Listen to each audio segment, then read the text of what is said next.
ఏమంటారు మరి?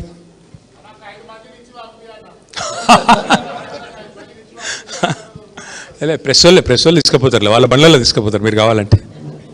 Thank you. ఇంకొక 5 నిమిషాలు చూద్దాం. ఇప్పుడు మమ్మల్ని పోనీయారంటే ఆయన రాడంట, మరి ఏం చేయాలి మేము? లేదంటే మీ టీవీ స్టూడియోలలో పెట్టినా ఆడికన్నా వస్తాం. కనీసం మీరు టీవీ స్టూడియో అన్న డిసైడ్ చేయండి, అక్కడికి రావడానికైనా మేము సిద్ధం, లేదా అసెంబ్లీ అయినా సిద్ధం. Thank you.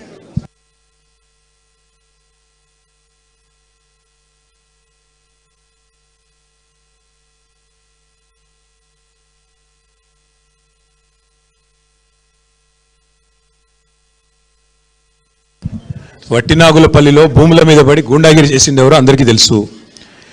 బాంబులు వెళ్తాయని డైలాగులు కొట్టి, తొడలు కొట్టి, జబ్బలు జరిచి చివరికి పారిపోయింది ఎవరో అందరికీ తెలుసు.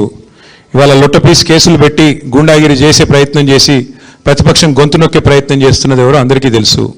ఎన్ని కేసులు పెట్టుకున్నా, మీరు ఎన్ని భూ కబ్జాలు చేసినా అన్నిటినీ కక్కించేది ఖాయం.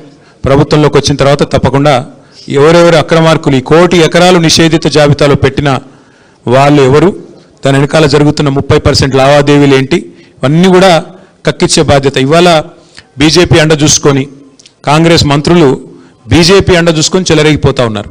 వాళ్ళ మీద ఈడీ దాడులు జరిగినా వాస్తవాలు బయటికి రావట్లేదు. అందుకే ఇష్టం వచ్చినట్టుగా మాట్లాడుతున్న మంత్రులు తప్పకుండా వారి అవినీతిని కక్కిచ్చే రోజులు కూడా దగ్గరలో ఉన్నాయి.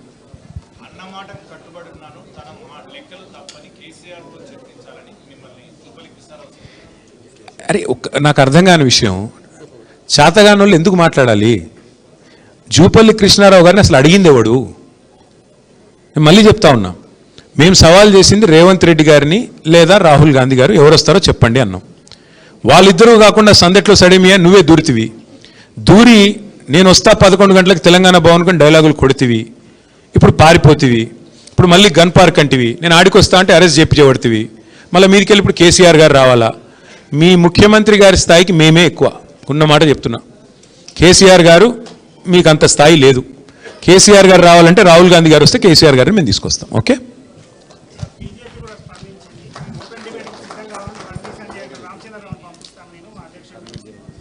మధ్యలో ఆయన ఎవడు అడిగాడు? బేగానా షాదీమే అబ్దుల్లా దివాన్ అంటే ఇదే ఆయన అడిగింది ఎవడు? చెప్తున్నా కదా, బేగానా షాదీమే అబ్దుల్లా దివాన్ అని ఒక సామెత తెలంగాణలో. మధ్యలో అడిగిండేవాడు బీజేపీని. ఇక్కడ మేము ప్రధాన ప్రతిపక్షము, మీరు వాళ్ళతో మ్యాచ్ ఫిక్సింగ్ చేసుకున్న పక్షం మీరు. దమ్ముంటే బండి సంజయ్ కేంద్ర హోంశాఖ సహాయ మంత్రి ఈడీ రైడ్లో సెప్టెంబర్ 28, 2024 పొంగులేటి ఇంటి మీద ఈడీ రైడ్ ఏదైతే జరిగిందో ఏమైంది? ఒక్కసారి దమ్ముంటే బండి సంజయ్ మాట్లాడమని నేను అడుగుతా ఉన్నా. నువ్వు కేంద్ర మంత్రివి కదా, పొంగులేటి శ్రీనివాసరెడ్డి మీద ఈడీ రైడ్ జరిగితే ఇప్పటివరకు కేసు ఎందుకు పెట్టలేదు? బండి సంజయ్ సమాధానం చెప్పాలి. రేవంత్ రెడ్డి మీద ఆర్ఆర్ ట్యాక్స్ అని చెప్పి ప్రధానమంత్రి మాట్లాడిన తర్వాత ఇప్పటి వరకు ఎందుకు చర్య తీసుకోవట్లేదు? తెలంగాణ అనేది ఏటీఎంగా మారిపోయింది అని అమిత్ షా గారు మాట్లాడిన తర్వాత ఇంతవరకు నీ బాస్ కదా అమిత్ షా, ఎందుకు యాక్షన్ తీసుకోవట్లేదు? కాంగ్రెస్ అవినీతి మీద ఎందుకు బీజేపీ ఉపేక్షిస్తున్నది? ఎందుకు చర్యలు తీసుకోవట్లేదు? అమృత్ టెండర్లలో రేవంత్ రెడ్డి గారి బావమరిదికి కేంద్ర ప్రభుత్వం ఎందుకు టెండర్లు ఇచ్చింది?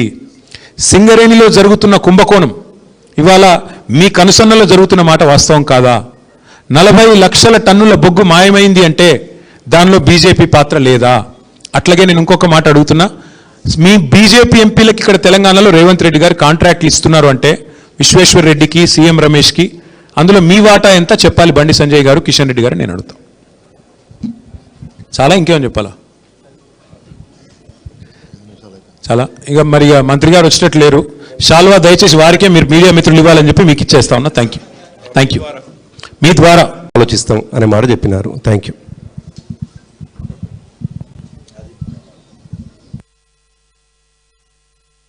ఏమంటారు మరి?